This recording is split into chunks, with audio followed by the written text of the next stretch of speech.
apparently they keep teasing new things. Netflix is making a live action version of it again. And they keep adding like new things. They keep leaking new things about it on the timeline that just suck. And it turns out the OG creators of Avatar: The Last Airbender actually pulled out of this project because they had disagreements. What do you mean again? That's true. There's also another look. The meme in this community is that there's another Avatar: The Last Airbender movie, but I do not acknowledge it because it's the most dog shit. I've actually never watched it. It is the most dog shit piece of shit ever made. It should have never been made at all. And it's messed up. Anyway.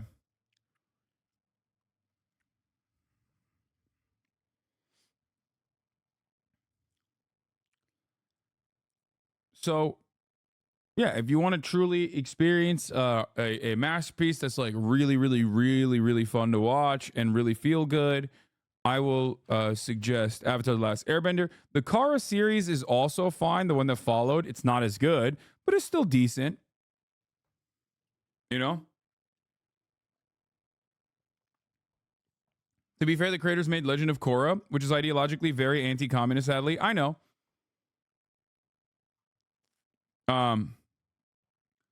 Oh, did I say Kara? Whatever, shut up. Korra.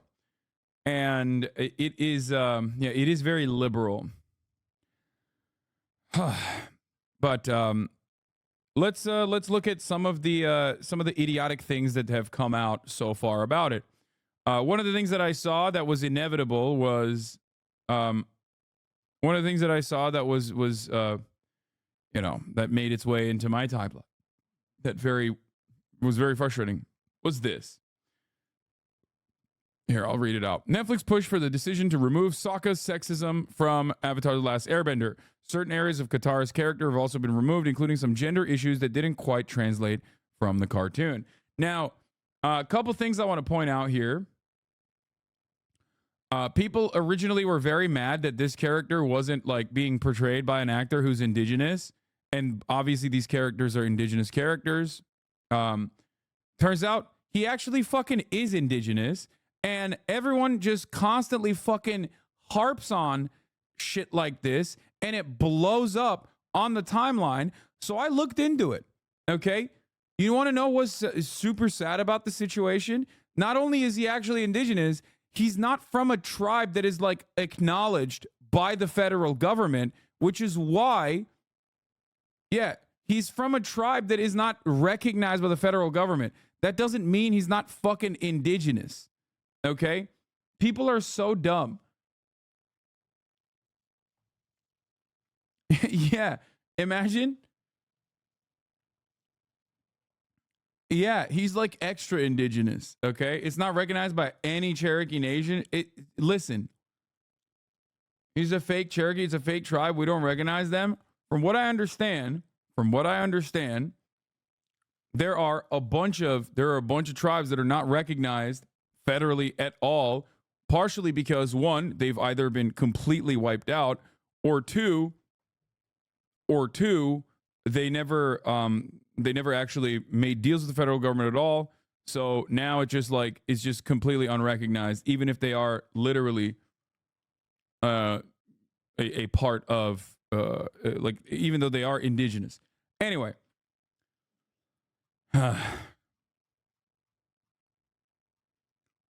The blood quantum freaks in the shiny to back the fuck off. Yeah, I know. White liberals in a vein to be inclusive end up self-reporting about their racism.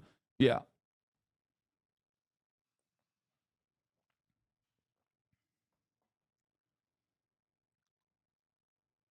In Seattle, the Wamish natives are now recognized and they were Seattle's first settlers.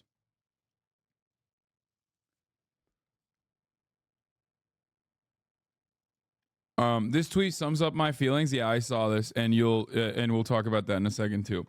So anyway, regardless of this dude's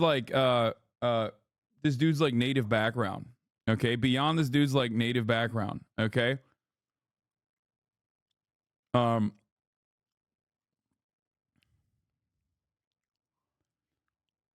that's like not the main point that we were going to talk about. That was the original thing that people were mad about, but that like kind of was cast aside. Who gives a shit?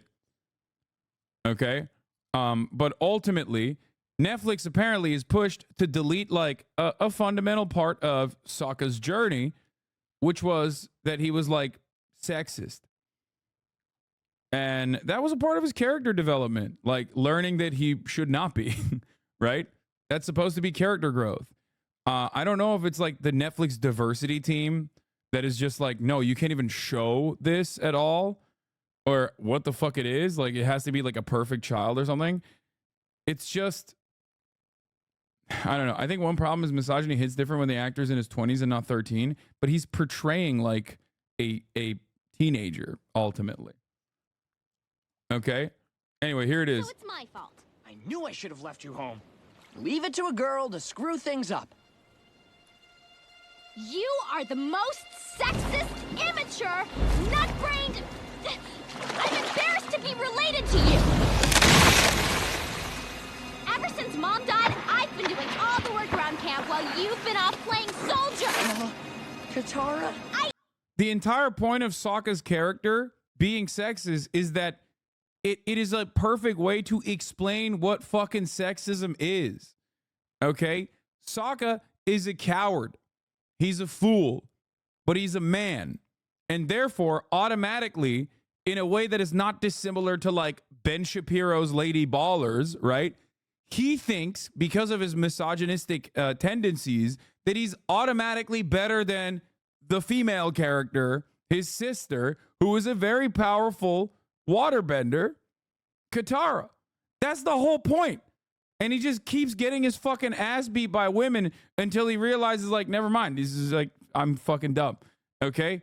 That's the best way to describe it. It is supposed to be about male fragility, misogyny, and how this kind of bigotry basically dulls your senses and your sensibilities and makes you a dumber person overall. That's the whole point. It's also a big part of like other very important characters' arcs as well, including, I think, probably one of my favorite characters. What was the Suki, right? The one with the face paint. Like, is that her name? I forget. Yeah. Who is, dope. God, there are so many great characters in this show. It's awesome. Anyway, it also touches on how the tribe's customs were sexist, just how in the real world the environment teaches shit like this. Exactly. So they literally find the Avatar because he's sexist in this scene. Yeah. Like her anger and her waterbending cracks this iceberg, which reveals the Avatar in here. Let me tell you. Settle down! No! That's it! I'm done helping you! From now on, you're on your own! So it's my fault. I knew I should have left.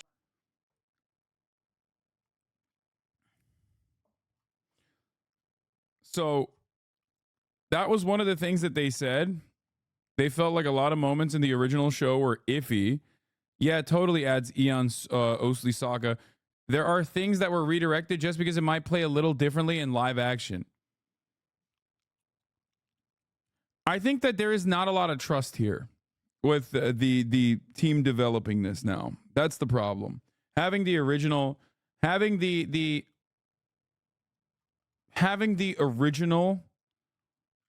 creators of the show not be involved in it, that's a red flag.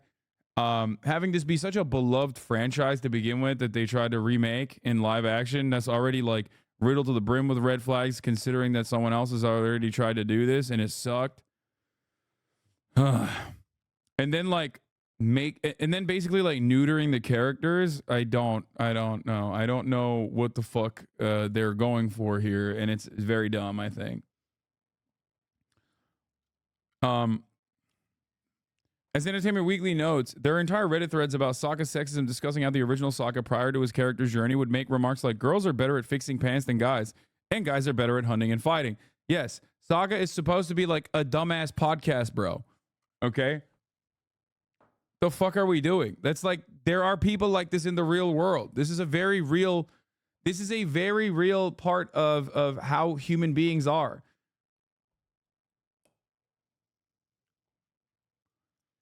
Anyway, I don't know. Part of me also thinks like maybe we are like going crazy and overanalyzing it because we don't trust it. Right? That could be it too. That could be part of it.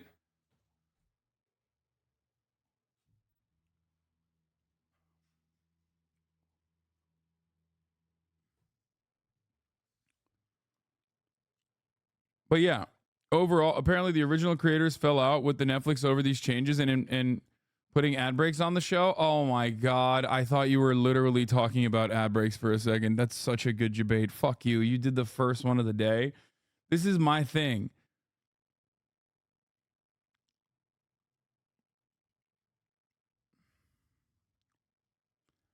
Only reason I was ever excited was because creators were on board. The moment that they left, I started to lose faith. And this last week is destroyed any remaining faith. They also said Aang in the book 1 doesn't have a guiding reason to head to the North Pole, so they're giving him a vision instead. The whole point is him wandering because he's still afraid to face being the Avatar. Yeah, I don't know. Oh shit, these are sweetened. Okay.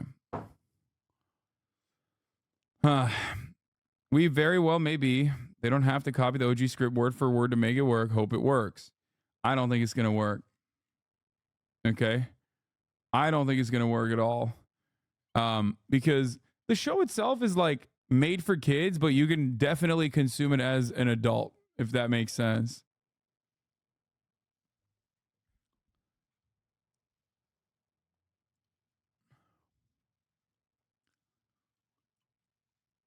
So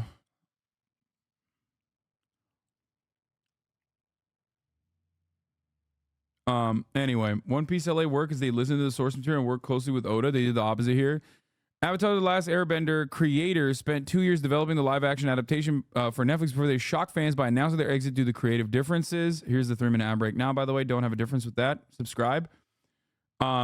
Which left Kim as a sole showrunner. He recently told Entertainment Weekly that it was absolutely daunting to stick with the show without them.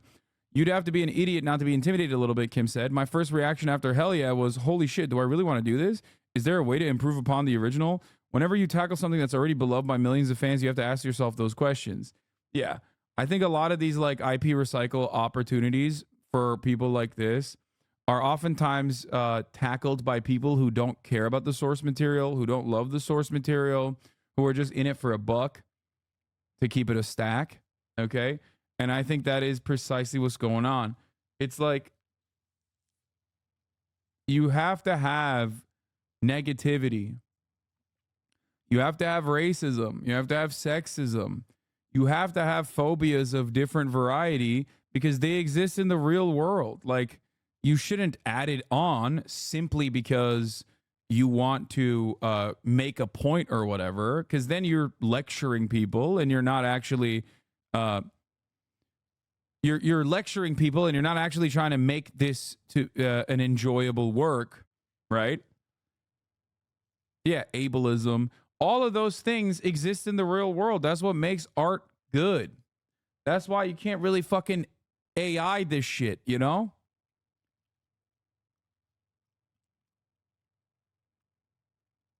There's such a bad problem with media literacy right now, and the studios are making it much worse by dumbing down content. I'm so tired of people trying to cancel the character instead of learning why you shouldn't be like the character. Yeah, I don't like that at all. Like, I absolutely despise it. I think it's so lame. It is like the liberal version of what these guys do all the time, like the fucking neck-bearded losers do all the time, when they're like constantly chirping about like, there's a woman in this show. Like, shut the fuck up, dude. Shut up. If it's good, it's good. If it's bad, it's bad. Like, you don't have to magically be like, well, this concept was actually talked about in the show and it's triggering to me, so I fucking hate it. Or from either direction, really. Doesn't matter if your politics are good. Doesn't matter. I'm not making like a moral equivalence between bigotry and anti-bigotry. I'm simply talking about this from the framework of content and art and how it should be consumed and what it actually means. Okay? what's frustrating about this is that people get very, very invested and think that like movies are real, but they do it either in a woke way where they go, well, movies are real and this character is a bad character. Why did they actually show a bad character here? Or they do it in a movies are real and why is this movie woke? As in like, why is there a black person in this movie? Can't believe they did that. Okay, let's stop calling it content for starters, please. Sure, you're right about that. Anyway, it's vital to improve media as society grows, but I love moments of growth in the original series. DiMartino, Konietzko, and Nick Malice created young, flawed characters that grew up and impacted countless young kids who grew into better people because of it. Now, I don't think that like this show taught me lessons or whatever, but it's a good show, and these parts of the show are important to keep in my opinion, because it's just like they exist in the real world and it's a part of the character arc, right? So anyway, but yeah, this was a good take. Every time Matt Owens spoke about One Piece, you could tell he grew up and loved that franchise, the passion, and knew exactly what made it work. Every time Albert Kim talks about Avatar, you can tell he views animation as a lesser medium. It is so wild to me, and this person is correct. It's wild to me that they were able to make a better live action rendition of an anime that is virtually impossible to create in live action, like One Piece, instead of Cowboy Bebop, which is tailor made for live action. Like Watanabe's work is, one, predominantly focused on a Western audience, and that's why it does way better in the Western world than it does in Japan. Okay, that's 100% true, by the way. And it's usually even a burden on the actor, or not the actor, sorry, is a burden on the studio itself that releases this project, because for example, Space Dandy was panned critically in Japan, that, you know, it just kind of died out. And it is mind-boggling to me. It is mind-boggling to me that Cowboy Bebop, which is basically a movie, like perfectly created to be a movie, was just such a ginormous flub. Love Watanabe. Space Dandy is not good. I think Space Dandy is good, but not as good as his other work, obviously. So, but yeah, I think that Matt Owens has so much respect for One Piece and loves One Piece. As you guys saw, friend of the show, when he came over and he talked about One Piece, like you could tell, like he loves it. He loves it so much. He like legitimately is invested in it. And it's not just like a dude that took on this job because he was like formerly on like Marvel recreations, and then that's like the natural career trajectory for him. It wasn't like that at all. So anyway, there's also a bunch of this stuff. To make Avatar: The Last Airbender a serialized drama, Aang will not go on many detours looking for adventures like riding the elephant koi. We essentially give him this vision of what is going to happen, and he says, I have to get to the Northern Water Tribe to stop this from happening. People are mad about that too.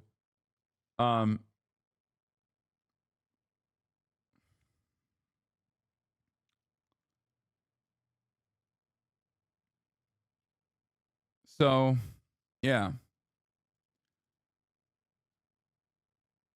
Okay, we're not going to look at live action. Okay, I'll show you. I'll punish you with this. This is... Here, there you go. Here, if you want to understand how bad this fucking thing was, the live action Cowboy Bebop. Here. Me, you, bottle of Chianti, 2 bottles. I don't know why I'm doing this, but Black History Month, second day of Black History Month, I'm again slaughtering the remaining Black Hasanabi heads in the community with this one. I'm sorry, this is 2 for 2. First, we did the me get the pussy turn red, and then now today I'm doing this to you. I'm sorry. Me, you, bottle of Chianti, 2 bottles if we're feeling dangerous. Sounds to me like blackmail. You're damn right it is, because, Jet, you are black and you are male. You are black and you are male.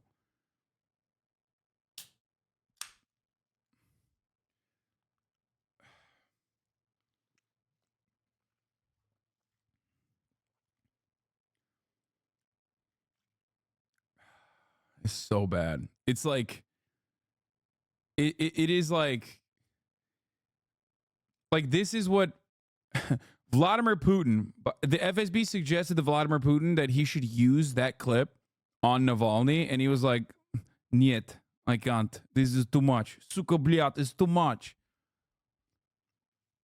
It's too much. Use the enriched, use the enriched polonium instead. This is too much." That's what they said.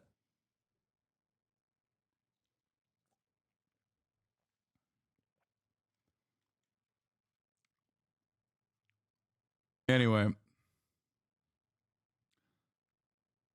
so I'm doing war crimes, yeah. So yeah, they there was like a master list of all the different things that that they've released so far, and I don't know if I liked it or not. I'm trying to find it now, but I wanted to go through it real quick. Someone who I think a Hasanabi had actually posted it, and then I saw someone. Where is it? Yeah, I can't find it now. But there was like a list of all the things.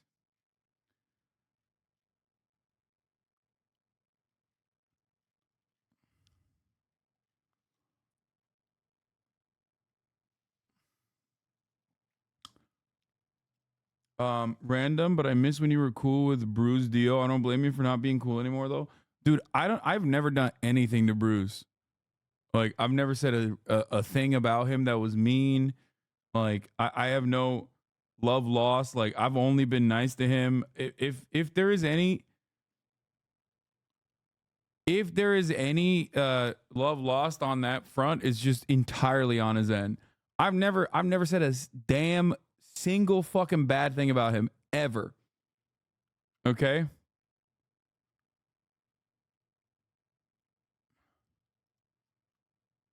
Yeah, oh yeah, this is the list. The dweebles.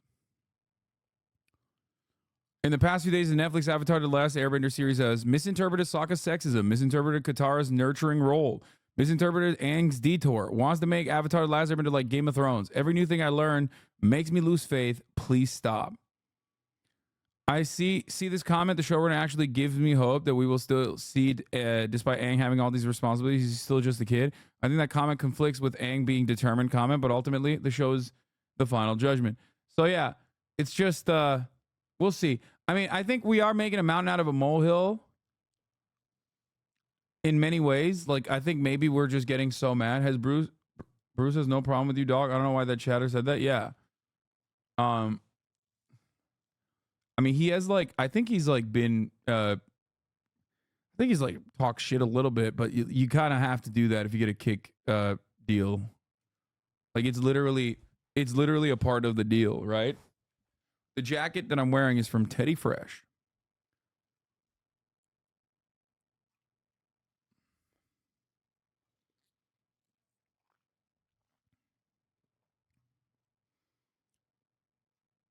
Are you gonna watch the live action trailer? We did see it. I agree that we should have flawed characters, but Sokka's main arc is not him being sexist. Yes, you're right. It is actually overcoming not being powerful, like not having any bending capabilities in a world where all the most powerful people are. He's like Usopp in that way, kind of. I feel like, yeah, I feel like Sokka and Usopp have like very similar character flaws. But I think that a big part of it is also his insecurities.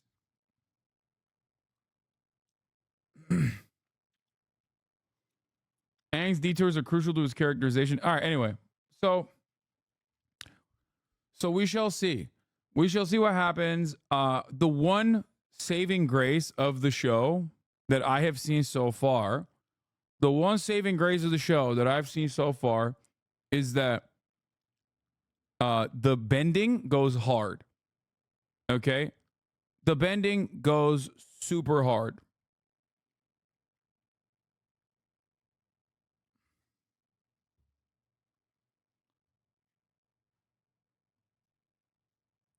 It's really good. Like the fight choreography without even the without even like the CGI. When I saw that a couple months back, I was like, damn, that looks actually pretty sick.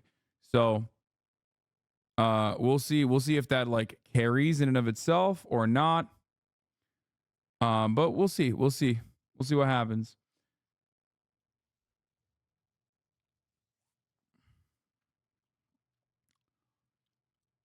Mr. B says this might sound crazy, but I thought things far away looking super blurry was normal. Lol. I just got my eyes checked and apparently have bad stigmatism. Started wearing contacts recently and wow, my eyesight is 3x better and I don't squint and can actually open my eyes normally. He said, dude, I gotta join Team Glasses here soon. I can't see anything. Lol. I said, old, because he is. Okay, he's getting old. Also, that's crazy to me that you just did not know that that was you couldn't see. Daniel Day Kim is Firelord Ozai in live action. Yeah, also Daniel Day Kim is fucking sick. Okay, he's a surgeon.